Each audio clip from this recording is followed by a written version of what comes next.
Okay lads, welcome to today's lesson. We're going to continue to look at factorising quadratics, but this time we're going to look at the more difficult type, which is type 4. So write that down, type 4 quadratics. These quadratics are the toughest ones to factorise because what they have is they have A, B and C are non-zero. In other words, A, B and C are going to be a number, but A is going to be greater than 1. So an example would be 2x squared plus 7x plus 3 equals 0. Okay, this is the first example we're going to look at.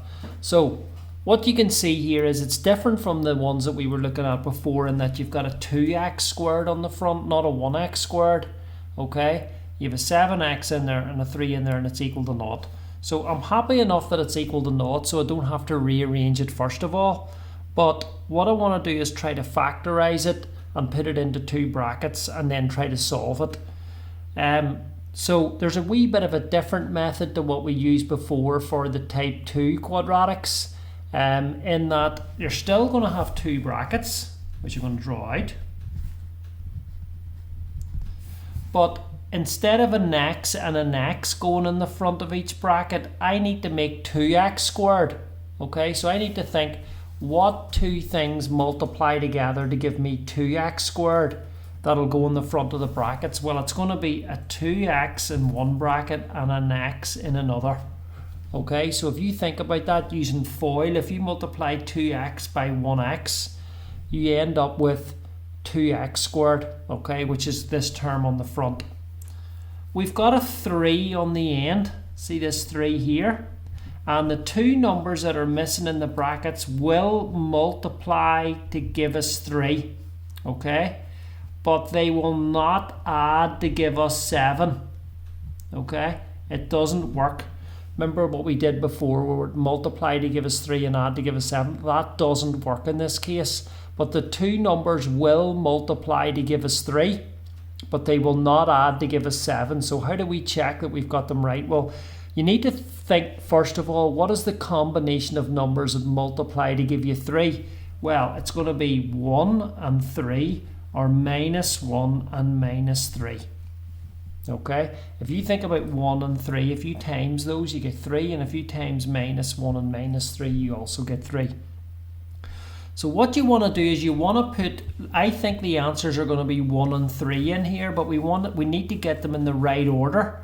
So you can't just put 1 here and 3 here or vice versa. You need to make sure that they're in the correct position. So this is why it's a wee bit more difficult. So what we want to do is we want to trial it, and I'm going to put plus 3 in here and plus 1 in here. And how we test it is we draw a rainbow. Now the rainbow goes from the outer terms, you draw there, and the inner terms, you draw a wee band, so you draw a wee rainbow. And on it, on the ray of the rainbow, the ray of light that I've drawn, you work out what it is. It's 2x by 3, which is 6x, so that's going to be that. And 1 times x is 1x. And if you look at those together, 6x and 1x, you get a 7x, which is your middle term. So what you're looking to do is you're looking to put these in the correct order. They will multiply to give you the last number, 3 and 1. But if you swap these around and you get them the wrong way around, they won't give you a 7x on the rainbow. And I'm going to show you how that works if you were to put them the other way about. So if we had our two brackets here, you've got a 2x and a 1x here. Two numbers multiply to give me 3. We know it's 3 and 1. But if I was to put the plus 3 here and the plus 1 here, okay, to swap them around, so instead of the plus 3 on the end and the plus 1 on the first bracket, if I swap them over, you can see that if I draw the rainbow out, which looks like this, 2x by 1 is 2x, and 3 by x is 3x. So this actually gives me a 5x in the middle, which is not what I'm looking, because I'm looking at 7x. So you must have them in the correct order. So you can always check your answer by multiplying the brackets out again. If I multiply 2x plus 1 by x plus 3, okay, I can do it using a grid. I'll do it on the side of the page here. So you can quickly check it. 2x plus 1 and then x plus 3. You get 2x squared, 1x, 6x, and 3, which, as you can see, if you add that up, okay, you can see you get 2x squared plus 7x plus 3, which is what our equation is equal to at the top of the page here. Okay, so what is the point in factorising? Well, whenever you get the factors, you can solve the equation. So in essence, we're solving 2x plus 1 times x plus 3 equals 0. We're going to separately set these brackets equal to 0, and we get 2x plus 1 equals 0 and x plus 3 equals 0. So the answers are going to be minus a half and minus 3. Okay, those are going to be the two answers to that equation. So type 4 it's the toughest really. What you need to do is you need to think it's going to be two brackets. You need to think if it's a 2x squared, it's going to be a 2x and a 1x. And then what we do is the number on the end, the numbers that are missing in the brackets will multiply to give you this. But then you need to get them, trial them in the right order, and then see if you can get the rainbow to give you the middle term, which in this case was 7x in this example. So let me do another example, example 2. And I'll show you how this works. Okay, so I'll just change it about a wee bit. So this is question 2, and we're going to try 3x squared plus 5x plus 2 equals 0. Okay, so type 4, we've got a 3x squared here in the front. So I'm going to do my two brackets out, equals 0. I'm going to have a 3x in the front and a 1x in the front of that. Now, why am I choosing that? Because if you multiply 3x by 1x, that gives you 3x squared, which is the first term. So we need to then focus on this number on the end, which is 2. Which two numbers multiply to give you 2? Well, the combinations are 2 and 1, or minus 2 and minus 1. Now, I think we're going to pick 2 and 1, but we need to put them in the right order. So I can either put 2 here, or 1 here, or 2 here, or 1 here. I can reverse them. But think about that rainbow, and I'm going to put the 1 here and the 2 here. Okay, so check the rainbow, and you can see 3x by 1 is 3x, and 2 by x is 2x, and that gives me a 5x in the middle. So that's going to be my answer for the factorising bit. 3x plus 2 times x plus 1 equals 0. Separately solve these equal to 0. Okay. And you get x is minus 2/3 and x is minus 1. Okay, so that's how you would solve that. So again, like the first problem, we have a 3x squared in the front. You do your two brackets, you put 3x here and 1x here. Two numbers that multiply together to give you 2. And that's going to be 2 and 1. And you need to get them in the right order. So I put 2 there and 1 there, because when you draw a rainbow out, you get a 5x in the middle.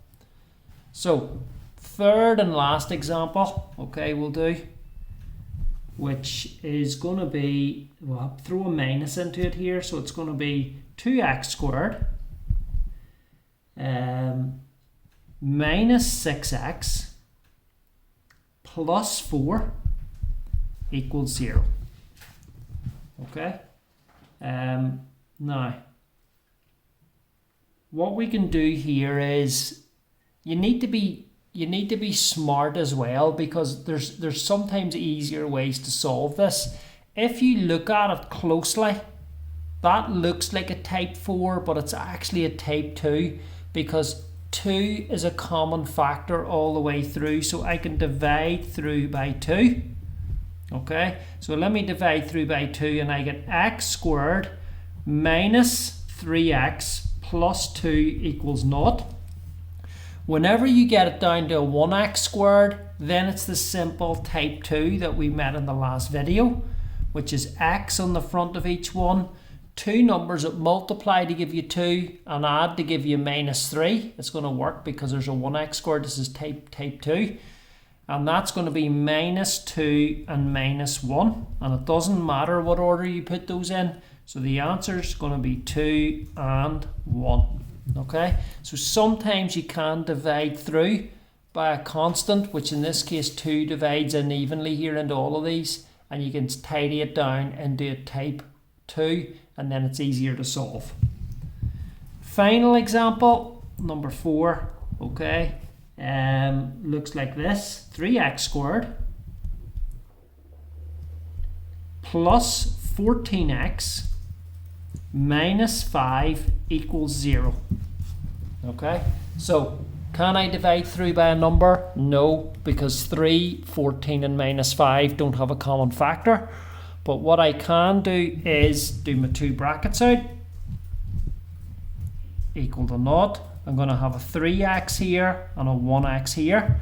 I'm thinking of two numbers that multiply to give me minus 5. Concentrate on this end one next, which is going to be 5 and minus 1, or minus 1 and 5. Those are going to be the two combinations that I'm going to get. Now, I'm trying to make 14x on the rainbow, a 14x. So I'm going to put the plus 5 here and the minus 1 here. Because if you look at the rainbow, which I'm going to draw in, 3x by 5 is 15x. And minus 1 by x is minus x, and those two combined together gives me my 14x in the middle. Okay, hopefully you can see that happening. So if I solve these brackets equal to 0, 3x minus 1 times x plus 5 equals 0, and I separately solve them equal to 0, you get x is 1/3 from that one, and x is minus 5 from that one. So this video it's quite complicated. You're going to have to go back over and watch this maybe 2 or 3 times, pause it, think about what you're doing, do the examples out yourself in your book, look over them, make sure you understand what I mean by the rainbow concept about getting that middle term. Check to see in some cases, like in example 3, where you can divide through by a constant. Okay, and then that makes life a bit easier. What I'm going to do is post you an assignment that you're going to start today, which is Wednesday, and then you're going to have tomorrow as well to finish. It's going to be a 2-part assignment, and your answers need to be submitted no later than Thursday evening. And then on Friday, I'll post the final lesson of the week, which will be a wee summary sheet for you to do a couple of questions before the weekend. So go back over the video. That's all of the quadratics covered in terms of factorising. There's actually 4 types you need to know, but type 4 is the nasty one. It's the one where you need to practice the most. So have a look at the questions. If there's any difficulties, give me a shout and I'll be able to give you a hand. Thank you.